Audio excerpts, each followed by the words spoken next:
आए तुम लोग का कल टेस्ट है पता है ना? नॉन आइडियल सॉल्यूशन तक का टेस्ट ले रहे हैं।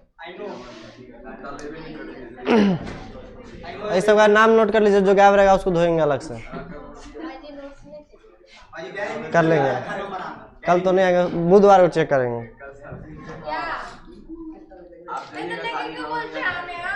बुधवार को चेक कर लेंगे।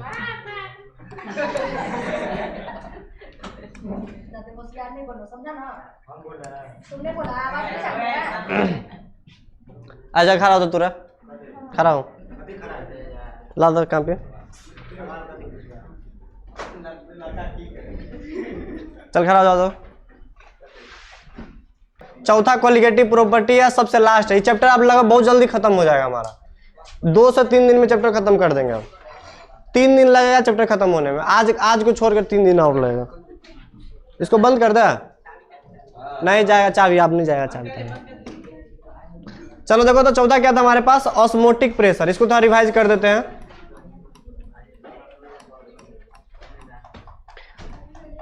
ऑस्मोटिक प्रेशर हमको पढ़ना है, जो कि चौथा कोलिगेटिव प्रॉपर्टी है ना।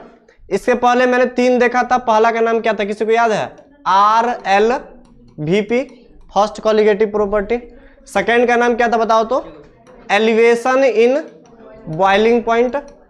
तीसरा क्या था हमारे पास? Depression in freezing point. इस सबका डेफिनेशन लिखाए थे, सबका इक्वेशन भी बताया था, और ये भी बताया था सब किस पर डिपेंड करता है? Number of particle of solute, यानी amount of particle of solute पर डिपेंड करता है। कितना सारा सॉल्यूट डिसॉल्व करवाया उस पर निर्भर करता है, उसको बोलते हैं कोलिगेटिव प्रॉपर्टी। आज हम चौथा बात करेंगे जिसको बोलते हैं ऑस्मोटिक प्रेशर। ठीक है, ऑस्मोटिक प्रेशर समझने से पहले हमने क्या बताया था डेफिनेशन? यहाँ पे ऑस्मोसिस का डेफिनेशन है कि ऑस्मोसिस होता है क्या। अगर ये समझ में आएगा तब ये समझ में आ जाएगा तुमको। ठीक है, तो ऑस्मोसिस क्या था इसको थोड़ा समझ लेते हैं। मेरे पास एक कंटेनर है, अगर ये समझ में आ जाएगा तो तुमको आराम से ऑस्मोटिक प्रेशर आ जाएगा समझ में। तो चलो हम समझा देते साथ साथ दोनों को। मेरे पास 2 कंटेनर था, दोनों को मैंने बांट दिया था, बीच में क्या लगा दिया मैंने यहाँ पे? सेमी परमिएबल मेम्ब्रेन, है ना। मेरे पास एक अर्ध पारगम्य झिल्ली था ऐसा करके, जिसके पास छोटा छोटा पोर था, है ना। इस पोर से होते हुए वो क्या जाने देता था बताओ तो? यहाँ से केवल सॉल्वेंट पार्टिकल। किसको जाने का अनुमति देता था? ये सॉल्वेंट पार्टिकल का।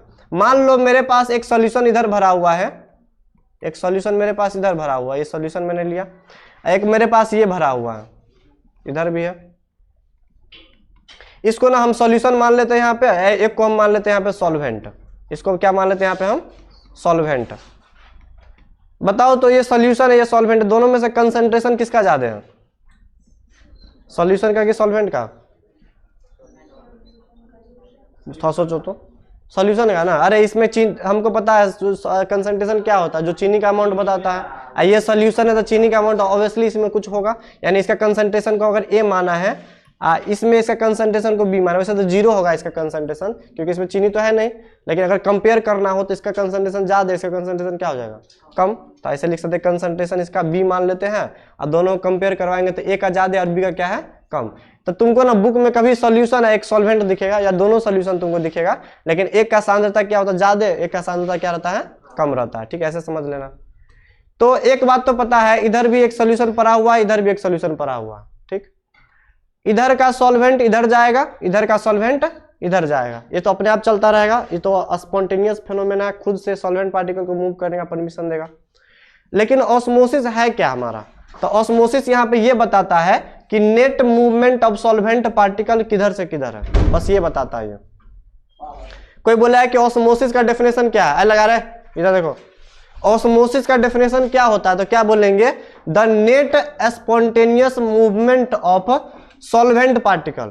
सॉल्वेंट इधर से इधर भी जाता है और इधर से इधर भी जाता है, लेकिन ज्यादातर सॉल्वेंट किधर से किधर जाता है, उसी वाले घटना को हम लोग ऑस्मोसिस बोलते हैं। तो बताओ तो नेट मूवमेंट ज्यादातर पार्टिकल का सॉल्वेंट का मूवमेंट किधर से किधर होगा, हायर कंसंट्रेशन से लोअर कंसंट्रेशन की तरफ कि लोअर कंसंट्रेशन से हायर कंसंट्रेशन की तरफ, बताओ तो। पिछले क्लास में बताया था, थोड़ा सोच के बताना, क्योंकि ऑब्जेक्टिव में क्वेश्चन आ सकता है कि ऑस्मोसिस कैसा घटना है, लोअर से हायर में जाने वाला कि हायर से लोअर में जाने वाला। फिर से देखो तो कहाँ पे क्या पढ़ाए थे, लोअर कंसंट्रेशन से हायर कंसंट्रेशन की तरफ जाएगा। अरे इसमें चीनी का पार्टिकल है जो इसको रोकना चाहेगा, इधर से इधर नहीं मूव करेगा ज्यादा। इधर तो पूरा सॉल्वेंट है ना, इधर पूरा पानी भरा हुआ है, तो पानी भरा हुआ तो कंसंट्रेशन कम है, पे पूरा का पूरा पानी है तो पानी ज्यादा मूव करेगा इधर ना। थोड़ा सोचो ना, दिमाग लॉजिक लगाओ ना। तो याद रखना ऑस्मोसिस वो घटना होता है जिसमें net movement of solvent particle का जो होता है वो लोअर कंसंट्रेशन से हायर कंसंट्रेशन, थोड़ा अटपटा लग रहा है क्योंकि सब चीज तो पर क्या हायर से लोअर की तरफ जाता है, लेकिन याद रखना यहाँ पे क्या होता है, lower concentration of solution to higher concentration of solution, इसी को बोलते हैं ऑस्मोसिस। क्या बोलते हैं, ऑस्मोसिस। ठीक है, यानी जो नेट मूवमेंट होगा वो इधर से इधर ज्यादा होगा, इधर से एक आध मॉलिक्यूल जाएगा लेकिन ज्यादातर मॉलिक्यूल इधर से इधर जाएगा। ये समझ में आ गया ऑस्मोसिस। हमको पढ़ना क्या बताओ तो, ऑस्मोटिक प्रेशर, ये बताए थे पिछले क्लास में ऑस्मोसिस। ठीक है, अब बात करेंगे ऑस्मोटिक प्रेशर क्या होता। सुनो, हमने एक काम किया इसी पे छोटा सा ना, मैंने यहाँ पे क्या किया, ऐसे कर देते, रुको, चलो देखो तो हमने क्या किया यहाँ पे ना, एक तो थोड़ा सा ये निकाला ऐसे करके, ऐसे सॉल्यूशन निकला बाहर, थोड़ा अच्छा सा नहीं दिख रहा है, रुको एक बार में लिखा देंगे, पहले समझ लो इसको।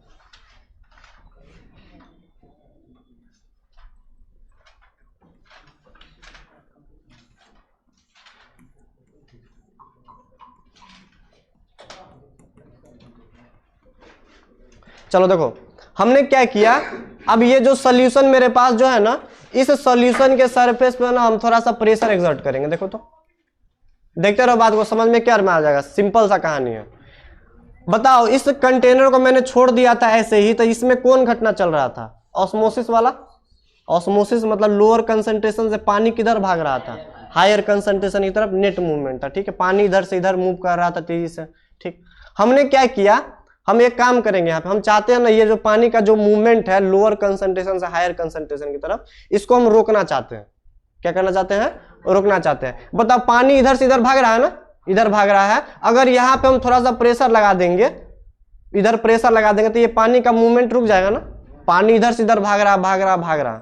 लेकिन हम क्या करना चाहते, हम चाहते हैं कि पानी का मूवमेंट को रोकना चाहते हैं, तो क्या करना पड़ेगा, तुम सोल्यूशन के सरफेस पे क्या करो, उतना अमाउंट में प्रेशर लगा दो, सोल्यूशन के सरफेस उतना अमाउंट में प्रेशर हम लगा दो, तुम लगा दो कि ये जो ऑस्मोसिस वाला जो घटना हो रहा था ना, ऑस्मोसिस वाला जो घटना चल रहा था वो घटना रुक जाए।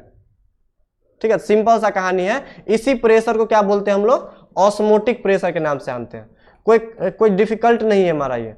कोई बोलेगा ऑस्मोटिक प्रेशर क्या होता है, तो क्या बोलना डेफिनेशन में कि कितना सारा प्रेशर हम सोल्यूशन के सरफेस पर लगा दें, कितना अमाउंट में प्रेशर हम सॉल्यूशन के सरफेस पर लगा दे ताकि वहां पे जो ऑस्मोसिस वाला जो घटना चल रहा था वो क्या हो जाए, रुक जाता है। उसी प्रेशर को क्या बोलते हैं हम लोग, ऑस्मोटिक प्रेशर बोलते हैं। ठीक है, इसको हम पाई से इंडिकेट करते हैं। किससे दिखाते हैं इसको, हम पाई से। याद रखना ऑस्मोटिक प्रेशर का जो सिंबल होता है वो पाई होता है। अगर कोई बोलेगा रिलेट आरएलबीपी का सिंबल क्या होता है, तो सिंबल इसमें कुछ नहीं है, बस इक्वेशन था यहाँ पे P not a minus P A बटा क्या था ये पी नॉट, इसका कोई इक्वेशन यहाँ पे कोई सिंबल नहीं था। अगर कोई बोलेगा एलिवेशन इन बॉइलिंग पॉइंट का सिंबल क्या था, तुम इसको ऐसे लिख सकता है डेल्टा टीबी। ठीक है, कोई बोलेगा डिप्रेशन इन फ्रीजिंग पॉइंट का सिंबल क्या था, तो क्या लिखेंगे डेल्टा टीएफ, ये सिंबल। उसी तरीके से ऑस्मोटिक प्रेशर का सिंबल क्या है, पाई है। याद रखना इसको डेल्टा टीएफ, इसको डेल्टा टीबी, इसका कोई सिंबल नहीं है, पूरा इक्वेशन था हमारा। इसका सिंबल क्या होता है, पाई। इसका वैल्यू ये मत समझना कि 3.14 होता है, ये वैल्यू मत समझना, क्योंकि इसका नाम, इसको जो सिंबल जो दिखाया गया वो पाई दिखाया गया। इसका मतलब ये भी नहीं है 22/7, वैल्यू अलग है, अलग वैल्यू आएगा जो डिपेंड करेगा तुमको इस पे। ठीक है, पाई का वैल्यू ये मत लेना, ये मत सोचना 3.14 होता, बस दिखाया गया, एक सिंबल लिया गया है जिसको हम पाई से इंडिकेट करते हैं। बताओ बात समझ में आया। डेफिनेशन क्या लिखेंगे, सुनो, the minimum amount of pressure exerted, the minimum amount of pressure exerted on the surface of solution to stop the phenomena of osmosis.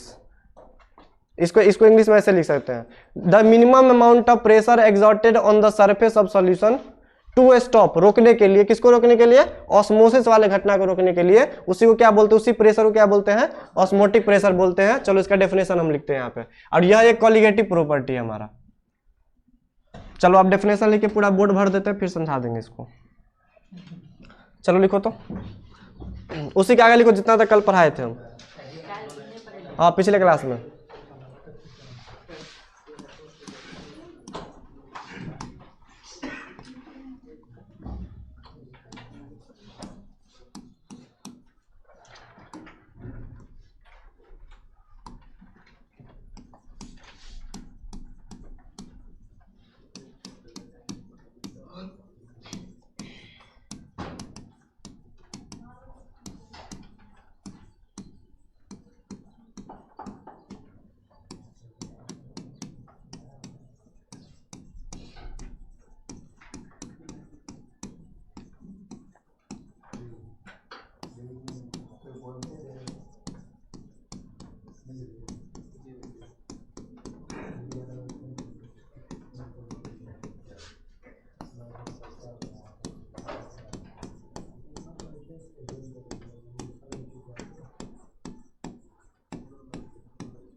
अरे उज्जैन के बोलियो ना, सब बात करते हुए जरा कोई।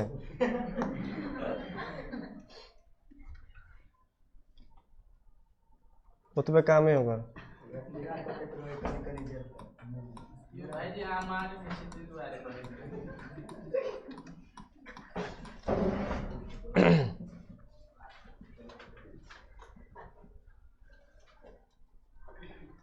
चलो लिखो तो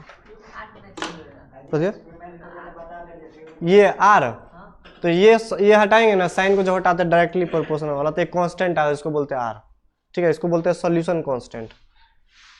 जैसे आता है ना सब जगह था, वहां पर भी जैसे एलिवेशन बॉइलिंग पॉइंट में था डेल्टा टी बराबर क्या था एम, तो साइन को हटाते थे तो टर्म आता था के एफ या के बी, उसी तरीके से कांस्टेंट है, ये सब का वैल्यू दिया रहता है।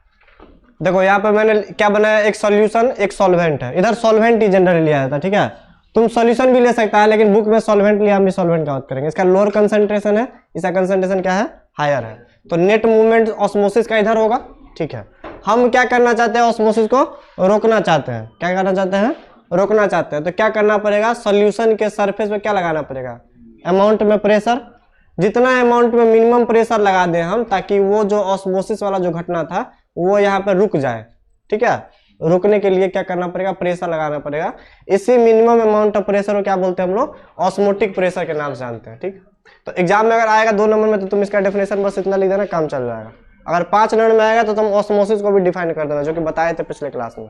चलो देखो तो डेफिनेशन पढ़ लेते हैं। The minimum amount of pressure, minimum कितना अमाउंट प्रेशर लगा दे, मिनिमम अमाउंट में कम से कम कितना प्रेशर हम लगा दें, ठीक है, एग्जॉट मतलब लगा दे कहाँ पे, on the surface of solution, किसके सरफेस पे, सोल्यूशन के सरफेस पे कितना अमाउंट में हम प्रेशर लगा दें, टू स्टॉप रोकने के लिए, क्या रोकने के लिए, ऑस्मोसिस वाला घटना को क्या करने के लिए, रोकने के लिए, to stop the phenomena of osmosis, ठीक है। इसी प्रेशर को क्या बोलते हैं हम लोग, ऑस्मोटिक प्रेशर के नाम से जानते हैं। इसको हम पाई से डिनोट करते हैं, it is denoted by pi, ठीक। कोई बोलेगा कि पाई का यूनिट बताओ, पाई का यूनिट बताओ, तो पाई है क्या, एक प्रेशर है।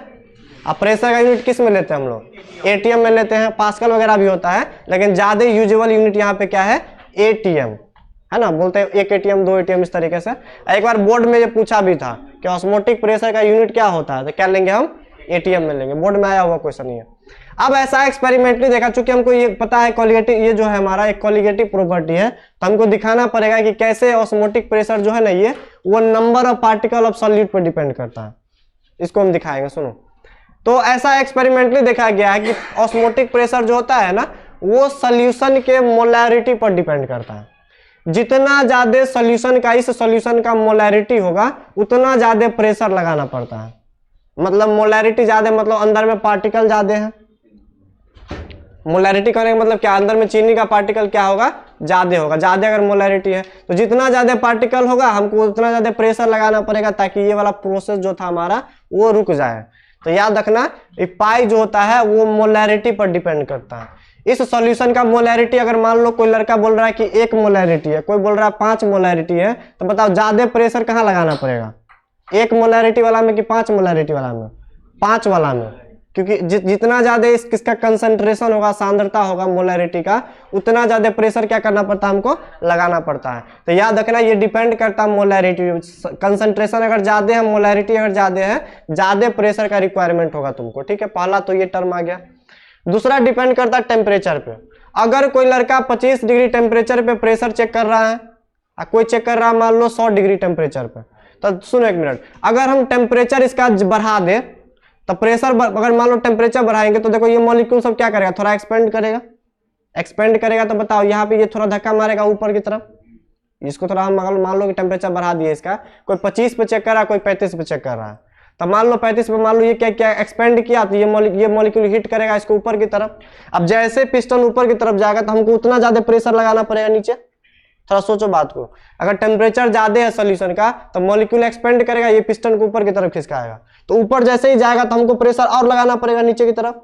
यानी प्रेशर किस पर डिपेंड कर रहा है, टेम्परेचर पर भी डिपेंड कर रहा है। तो 2 टर्म पर डिपेंड करता है, pi is directly proportional molarity of solution and temperature.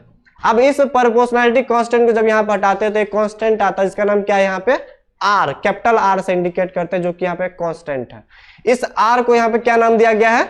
Solution constant. इसका वैल्यू फिक्स है, तुमको ये वाला वैल्यू याद रखना पड़ेगा 0.0821। ये वैल्यू फिक्स है, वेल नोन है, पहले से डिफाइंड है, तो इसको याद कर लेना। आर का जो वैल्यू होता है कितना होता है? 0.0821। अगर आप पूरा का जोड़ दो तो क्या हो जाएगा इक्वेशन? पाई बराबर m into R into T, जहां पे m क्या है? मोलैरिटी ऑफ द सॉल्यूशन, इसका सांद्रता दिया रहेगा मोलैरिटी के टर्म में। r क्या है? सॉल्यूशन कांस्टेंट, वैल्यू फिक्स से दिया हुआ रहेगा, नहीं दिया रहेगा तुमको याद होना चाहिए 0.0821 होता है। और t यहाँ पे क्या है? टेम्परेचर। टेम्परेचर किसका लेंगे? ये सॉल्यूशन कौन से टेम्परेचर पे है, किस में लेंगे हम? केल्विन में। ठीक है, केल्विन में लेते हैं हम। कभी कभी बुक में ना, कोई कोई बुक में तुमको ना m के जगह पे c भी दिया रहता है। m के जगह पे क्या लिखा रहता है? c। अब ये c क्या, सुनो समझाते हैं।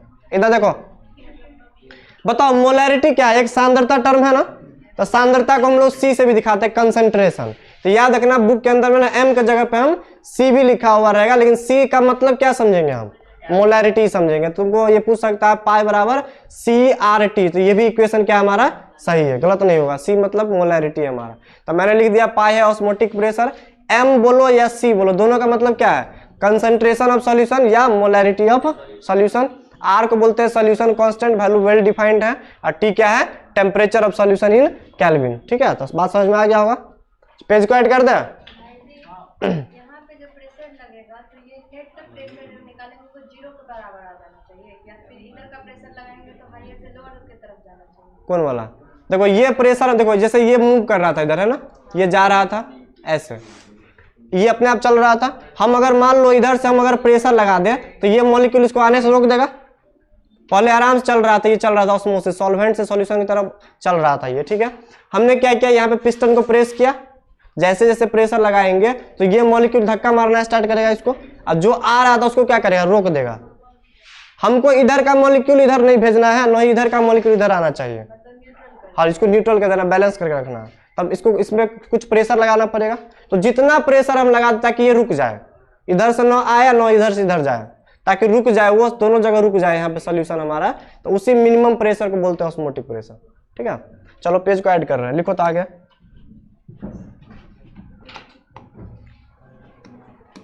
क्वेश्चन करेंगे इस पे हम।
क्लास में दूसरों का मदद करो, सब चीजें मदद करो।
चलो देखो तो क्वेश्चन ना तुमको ऐसे पूछ सकता है, ठीक है। इस पे क्वेश्चन करेंगे और हम लास्ट में करेंगे चारों कॉलिगेटिव प्रॉपर्टी पे। तो इस पर छोटा सा मैंने एक तो क्वेश्चन दिया, देख लो तो क्या है। इक्वेशन बस याद रखना, पाई बराबर m into R into T. Solution का तुमको कंसंट्रेशन दे देगा, आर का वैल्यू दिया रहेगा, टेम्परेचर कौन से वो दिया रहेगा, तीनों को मल्टीप्लाई कर देंगे तो क्या निकल जाएगा, ऑस्मोटिक प्रेशर। मल्टीप्लाई करके जो सॉल्व करके लाएंगे तो वहां पे किसका वैल्यू निकलेगा, ऑस्मोटिक प्रेशर का वैल्यू निकल जाएगा। तो पूछा कि फाइंड आउट ऑस्मोटिक प्रेशर, पाई का वैल्यू निकालो। अब सोल्यूशन का, ये सोल्यूशन का जो है हमारा कितना सारा प्रेशर लगा देंगे सोल्यूशन पे, वो ऑस्मोटिक प्रेशर कितना होगा वो निकालना। कंसंट्रेशन का वैल्यू दिया हुआ है, कंसंट्रेशन हमेशा दिया रहेगा किसमें तुमको, मोलैरिटी में। किसमें देगा वो, मोलैरिटी में, क्योंकि मोलैरिटी पर डिपेंड करता है। मोलैरिटी लिया गया बुक में तो हम भी लेंगे वो।